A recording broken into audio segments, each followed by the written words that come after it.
Part of this CIA-backed elite Afghan unit, and this right now shows some details where they operated in Afghanistan, but also the vetting process. Supposedly they went through biometric screenings, in-person interviews, which is very interesting.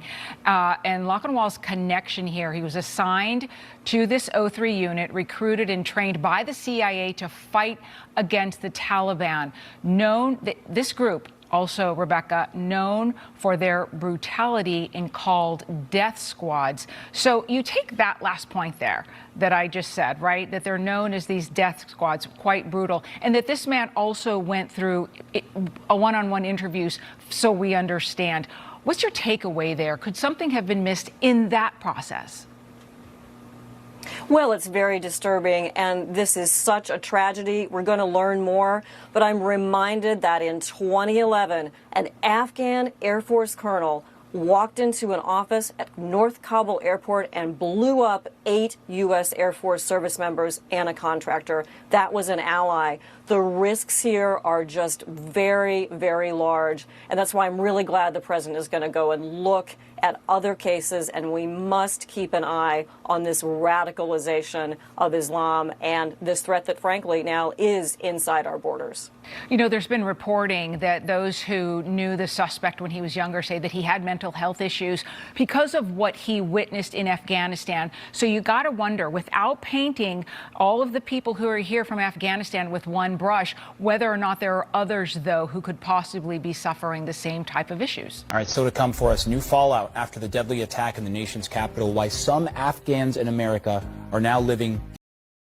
All right, so boom, let's talk about what's really going on here, because folks are asleep and the government's hoping you stay that way.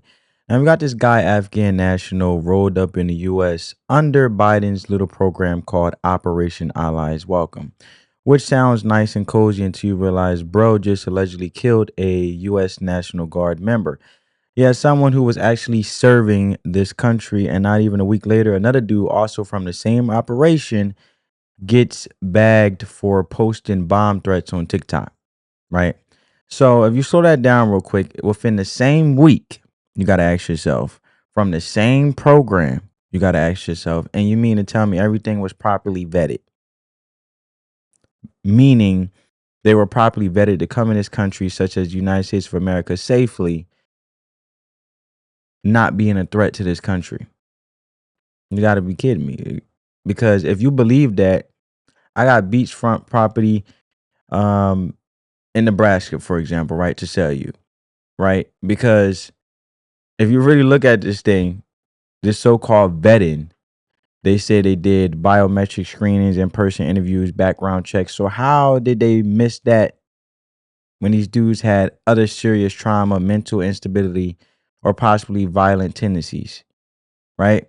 Because, and what I meant by beachfront property just in Nebraska to sell you, I mean it's bullshit. That's what I'm saying, metaphorically, from my example. Because if you really look at this thing, and one of them was literally part of a CIA-backed Afghan unit known as O3, yeah, that death squad group, the same unit people in Afghanistan call ruthless. If you use common sense here, if you invite someone into your home and you know they used to roll with a group nicknamed the Death Squad, maybe, just maybe, you want to dig a little deeper than just asking, do you like America? Like, imagine someone in your crib because they helped you out years ago, but you ignore that they also used to run with a crew known for burning whole blocks down. And then when they flip on you, you act shocked. Like, it's just common sense. Now, after all of this, people are starting to wake up and say, wait, maybe we should pause immigration from Afghanistan until we figure this out. Well, no duh. But the damage is already done if you want to look at it, right? So I want to show you guys this next clip in regards of the matter and show you what Fox News had to say. And we have a Fox News alert from Brooke Taylor. You won't believe this. DHS is confirming that an Afghan national was arrested Tuesday after posting a video of himself on TikTok indicating he was building a bomb with an intended target of the Fort Worth area. Mohammed Dawood Al-Okazai is charged at the state level with making a terroristic threat. According to DHS, listen to this. He came to the United States as part of Operation Allies Welcome. So here you have it. This happened Tuesday. Texas Department of Public Safety. This is a second Afghan national, second one this week. Operation Allies Welcome. He had a terror plot. We know it comes the same week that deranged individual, that alleged assassin, took out 2 of our heroic National Guard, came here on the same program, Operation Allies Welcome, a program that we were assured time and time again by Mayorkas, by Jen Psaki, by Joe Biden himself was safe and secure. But here we have a second data point in 1 week that it was not safe, it was not secure. And we've got to look very hard at this program as President Trump is vowing to. That's why I said, family. And as you guys see now on Fox News, we had Afghan that attempted to kill 2 National Guards members. Prayers go to their family. Unfortunately, the woman, Sarah, I don't know her last name, but respects to her. She's 20 years old. She passed away. I know the other gentleman is still fighting for his life, so prayers goes out to him.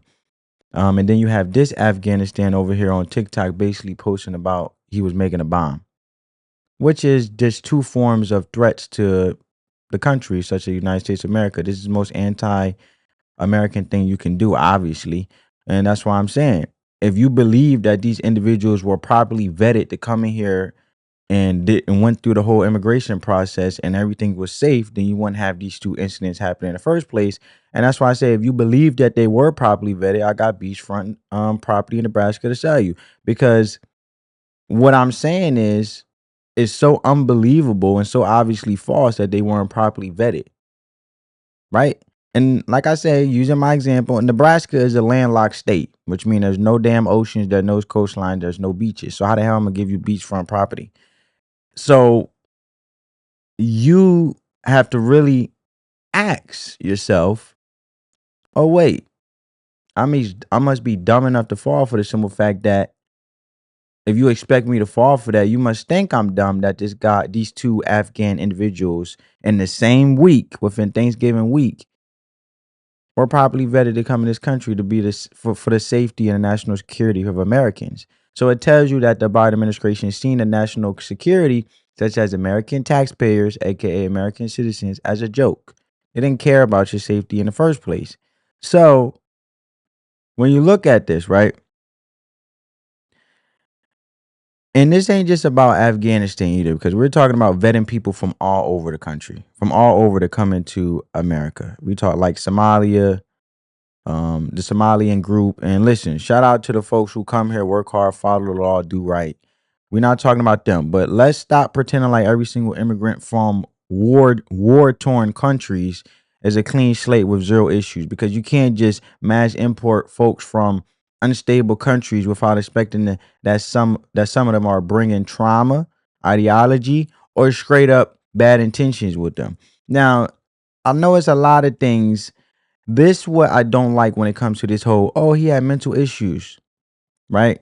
When there's horrific, literally unhumane actions these individuals are doing to other people, and everybody want to use everything as a mental health issue, but it's not. If they had a damn mental health issue, then they shouldn't be roaming the streets. Put them in a psych ward. Put them on medication. Put them in a home where they're able to take care of themselves. But see, this Afghan national here that was on TikTok making bombs, you can't tell me he didn't have mental health issues to the certain extent that this man know how to make a damn bomb. So is it really mental health issues, or is this a simple fact that he want to play like something wrong with him from the trauma he came from? His country wasn't America's fault in the first place, because he didn't serve as a serviceman for America. He served in Afghanistan. So go deal with your crap in Afghanistan and get the help there. But see, they'll come to America and use their mental health issues and the simple fact of banking on American taxpayers to sit there on Obamacare or something like that and get and eat off and munch off of our healthcare system, when they want to bomb it at the same damn time, which makes no damn sense. That's contradicting. Why you want to bomb the country you want to come for? So you want to come to so bad, and then on top of that, Want to talk about you got mental health issues, but you ain't got enough mental health issues to make a time ticking damn bomb and get out of there. I'm not buying it. But this is what discredits the whole point of mental health issues for people who really have it. It becomes a joke. And we got to start qualifying what mental health issues really mean nowadays, because people play with it so much that those who really do, how serious can they be taken if you have an Afghan national, not even from this country, coming to this country that wasn't properly vetted, and then they on TikTok talking about they ready to make a bomb to do some crazy stuff, some anti-American stuff somewhere in America. The man is bomb. The man come over here to be a villain, but then he's so traumatized from what his country, what he went through in his country as an Afghanistan individual that served for Afghanistan. What the hell you here for? Makes no sense. So, with that being said, with these whole woke ideologies and straight up bad intentions, that's like opening your door to a flood without checking if it's just water or if there's snakes in that flood too. Because real talk, how many times do we got to see this movie before we learn? And then when people like Trump or DeSantis, which is the governor over there in Florida, or anybody on the right, which is the Republican, says, "Yo, we need to chill on this immigration flood," folks call them racist or anexphobic. Nah, bro, that's just called being cautious. Like, if your neighbor's house burned down because of faulty wiring, you still invite the same electrician to your crib to get work done? That's not compassion. That's just dumb. So now I'm gonna move on to this next video. I want you guys to see in regards of the matter. And this is this woman on TikTok speaking of the matter. She's an analyst, part of CNN, which we know CNN is very left leaning, which means that they are heavy on supporting the Democrat Party. But they've been checking Democrats fairly so more often because they're starting to see the bullcrap themselves that they can't deny. But check this with out. Afghans who are living in the US after an Afghan man was accused of shooting 2 National Guard members in Washington on Wednesday. Who entered our country from Afghanistan, a hellhole on earth. The Trump administration has said it will re-examine every single Afghan who came into the US under the Biden administration. If they can't love our country, we don't want them. So who are the Afghans that are impacted by this? Since the US withdrew from Afghanistan in 2021, tens of thousands of Afghans have been resettled in the US. That's according to the Migration Policy Institute. And many of those people worked with the US government over that 20-year war period. They're working as translators, as drivers, as fixers, as doctors, and their families came with them. The Biden administration said that they were fulfilling their promise not to leave any of these allies behind who'd actually helped with the US mission, and that all these applicants do have to go through a really rigorous and multi-layered screening process before being admitted into the US. I've spoken to some of these Afghans who are living in the US, and they told me that they thought their entire ordeal was going to be over when they were getting on those evacuation flights and coming to safety, coming to the US. And now they are terrified that their entire community is going to be targeted. I spoke to one Afghan family who told me they were living in real fear of, even leaving the house, of being separated from their children, of being deported back to Afghanistan where, it's now under Taliban rule and all their opportunities would be severely stunted. On social media, the U.S. government announced, quote, effective immediately, processing of all immigration requests related to Afghan nationals is stopped indefinitely. What we're now seeing is deeply concerning. Collective punishment based on identity or nationality. Haris Mujaddadi is a longtime Afghan community activist in the Bay Area. He condemns the shooting, but says the backlash in cities like Fremont, home to one of the largest Afghan communities in the country, is already being felt. I'm talking to family members and friends who are worried to go to a grocery store that might be Afghani. They're worried to go to the mosque. They're concerned that they might be rounded up. Fremont's Afghan community has been a target before. In May, Afghans here legally on humanitarian parolee visas received a letter from the Department of Homeland Security telling them to go back.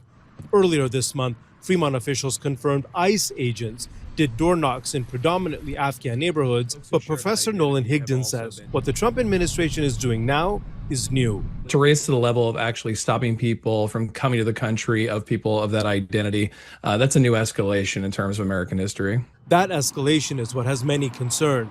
The Bay Area-based Project Anar, which provides Afghan Americans with legal services, issued a statement saying that refugees, quote, flee their homes because of conditions caused in part by U.S. foreign policy. This memorandum undermines the refugee program by wasting resources on rescreening those who have already gone through the highest level of vetting. California State Senator Aisha Wahab is one of the highest-ranking Afghan Americans in public office. Dr. Wahab says the U.S. immigration system is broken, but she won't allow her community to be scapegoated. And I will hold every elected official accountable for how this is going to be utilized to harm all people that are literally seeking safety and justice and freedom and exploiting what is happening today. All right, so you guys get the gist of it. Basically, they're trying to say that you got communities, they feel as though, this is what they're saying based on the clip I said. You got communities that actually follow the rules are shook, and because now they're getting hit with letters from Department of Homeland Security saying, yeah, we might send y'all back. ICE is knocking on doors. People are afraid to go to the grocery store or the mosque, and whole families are sitting in fear because a couple bad actors fumbled the bag, and it's wild. And this country begged these people to come here during the war, told them we got your back, such as the United States. And now some of them are getting flipped on because our system ain't built to properly screen anybody at this scale. And we haven't talked about the Somali situation either, right? But you got in places like Minneapolis, you got large Somali communities, some doing their thing, police officers, firefighters running businesses, but then you also got real reports of massive welfare fraud schemes and money getting funneled to terrorist organizations overseas. So if you look at all that, it's not a conspiracy because it's court document. You guys can look that up with the Somali group. Not trying to get off topic here, but I'm going to tie it together with the example. So you may ask, so what's the plan, right? Just keep importing and hope it works out? Because this ain't a group project in high school where you can ignore the lazy dude and still pass, because we're talking national security. In the left, the Democrats, man, they worried about being politically correct than being factually right. Meanwhile, Trump is over here saying, yo, let's pause everything until we get this under control. And they acting like he declared war on kindness. He just declared war on stupidity, if you ask me, because if you want to be real, we got people coming in that ain't trying. We got people coming in that ain't trying to assimilate, ain't trying to be American. They just trying to collect checks and cause chaos. And that ain't immigration, that's infiltration. And when people like Governor DeSantis in Florida say, yo, does dumping 10 million people from Somalia into Georgia sound smart just because it's legal? He's not saying Somalis are bad, but he's asking whether this plan makes any sense for America. So if you think about it, if the goal is to make America better, why would we bring people who hate the country or have no intention of respecting its laws or culture, right? So, like, you want to let someone in your house who hates your guts disrespect your rules and start fighting you or your kids or whoever that's in your home. So why would we let them in the country? But when you call it out, now you're the bad guy. But to be honest, that's just gaslighting. But I'm going to show this last clip in regards to the matter and get you guys' opinion down in the comments below. And then I'm going to close after I give my last bit of thoughts. There is an all-out assault on Somali Americans. And I kid you not, it is coming from some of the highest elected officials to some of the local politicians and everywhere in between, and unelected people too. And here's my question. I was just watching Governor Ron DeSantis from Florida. Governor of Florida, Ron DeSantis, basically talking crap about Somalis. And mind you, probably Somalis make about statistical, mind you, the Somali American number in the state of Florida is probably non-existent outside of spring break vacationers, right? They don't exist almost. But he basically says, listen. Legal immigration is bad. Legal immigration, no matter what, is good. And wait a minute. Now, I'm not saying any of it's that it's all bad or what, but is bringing 10 million people from like Somalia and dumping them into Georgia, is that good because it's legal?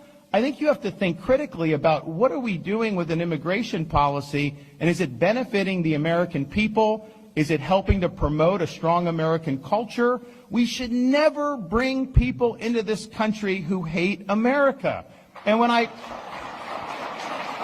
not only that, in a city of Minneapolis, the police chief, Mr. O'Hara, basically talks as if basically he's viewing Somali Americans in the lens of law enforcement.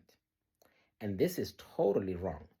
And by the way, we tried this, right? Minneapolis, of all places, really? You want to go there again? George Floyd, did you forget that? Right? Stereotyping people, killing them, right? Until the country came almost on the brink of civil war or breakup. And you want to do this again? And I want to talk to the Somali Americans in that city, right? You, especially those of you who are in place of power or business owners, you need to hold them accountable. Because imagine the police chief of the city of Miami, right, or Fort Lauderdale, or any of those southern Florida cities, if they said something like that about the Cuban American community, would they still hold that job? Or let's say this, if someone from Laredo, Texas said that about the Mexicans, maybe they do that. That's a different story. That's not a good example. Because they probably say those things. They're crazy in Texas. But the point is, if you are going to be trying to create law and order and safety and all of that for people, you cannot look at their children and the entire community in the same brush. Somali Americans here are largely law-abiding, largely, right? They're doing all kinds of things from fire department to police officers. They're patrolling. His own officers are, Somalis are represented in there. So I don't understand what he's trying to say, but it doesn't look good. Whatever that's coming out of Minneapolis doesn't sound good. And definitely what's coming out of Florida doesn't look good. So we got to push back. We got to push back against these very racist. They're not even hiding their intentions. We're here to stay. Whether we're 10 millions or 5 millions or 100,000, we're here to stay. Peace. Oh, you heard that. So if he don't understand what he's saying, then why the hell he talking about it, right? So, and it don't help when you got these woke politicians keep deflecting, because he may not say, he over here playing like he don't know what he said, Governor DeSantis over there in Florida, but I do know what the hell he's doing, which is deflecting.